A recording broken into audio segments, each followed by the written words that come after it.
शीघ्र लिपि पत्रिका अंक 12 पृष्ठ 15 से पूर्णतः अनभिज्ञ प्रतीत होते हैं कि जब देश में अंग्रेजी नहीं थी तो भारत रसायन तथा भौतिक विद्या में अग्रणीय देश था।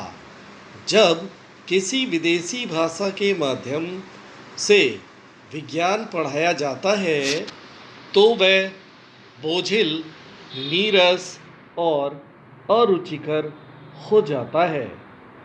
आज दुनिया के कई देश अपनी ही भाषा में अध्ययन करके विज्ञान के क्षेत्र में आगे बढ़ रहे हैं। जर्मनी में जर्मन, फ्रांस में फ्रांसीसी, रूस में रूसी और जापान में जापानी भाषा में विज्ञान पढ़ाया जाता है।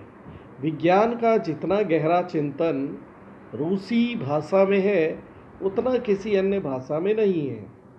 अंग्रेजी के पक्षकारों के द्वारा गाते बजाते बेहुदा दलील दी जाती है कि और हिंदी भाषियों पर हिंदी कैसी थोपी जा सकती है।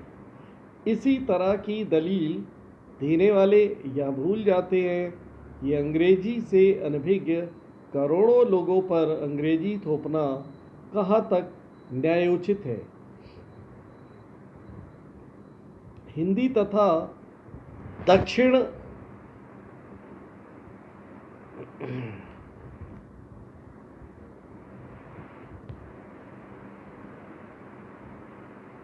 की क्षेत्रीय भाषाओं में कोई विरोध नहीं है। तमिलनाडु में लोग हिंदी में सिनेमा देखते हैं। हिंदी सिनेमा जगत में वहाँ की अभिनेत्रियाँ छाई हुई हैं। तमिलनाडु में प्रतिवर्ष 2.5 लाख विद्यार्थी हिंदी पढ़ते हैं। केशव चंद्र सेन बंगाली थे, राजगोपालाचारी दक्षिण भारतीय थे और महात्मा गांधी गुजराती थे। हमारी सांस्कृतिक चेतना भाषा में निहित होती है। हिंदी हमारी संस्कृति की धरोहर तथा प्राण है।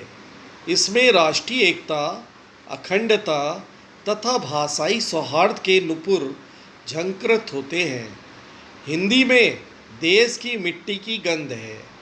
फिर जिस देश की अपनी भाषा नहीं होती वह देश सदियों तक गुलामी की जंजीरों में जकड़ जाता है। कोई भी देश अपनी राष्ट्रभाषा को छोड़ राष्ट्र नहीं कहला सकता। जो राष्ट्र विदेशी भाषा की बैसाखियों के सहारे चलता है वह 1000 साल की अनवरत यात्रा के पश्चात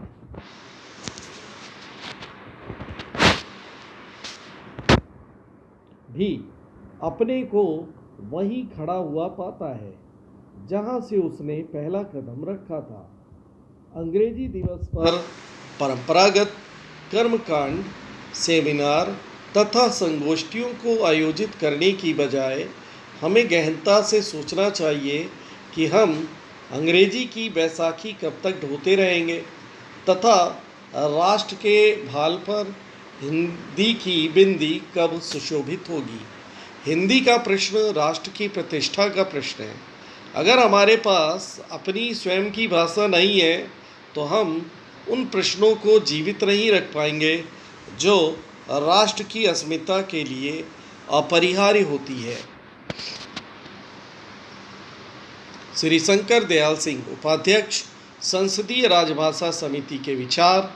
हिंदी दिवस की सार्थकता मैं तभी समझूंगा जब सही अर्थ में लोग राजभाषा को राष्ट्रीयता के साथ जोड़कर देखेंगे। दुनिया के किसी भी देश में अपनी राष्ट्रभाषा अथवा राजभाषा के प्रति संभवतः ऐसी गैर जवाबदेही नहीं बरती जाती जितनी राजभाषा हिंदी के प्रति। इसमें सबसे बड़ा दोष शिक्षित वर्ग का है जो यह भली भांति जानता है कि हिंदी को राजभाषा के रूप में 14 सितंबर 1949 को संविधान सभा द्वारा स्वीकृत दी गई तथा 26 जनवरी 1950 से हमारा संविधान लागू हुआ। इस प्रकार हम अपने ही संविधान की उपेक्षा कर दंड के भागी बनते हैं।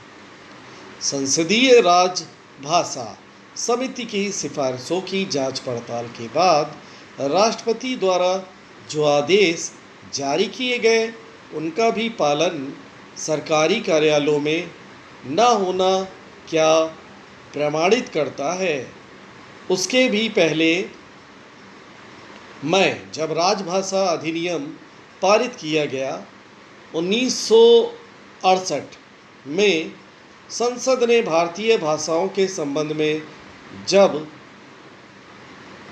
संकल्प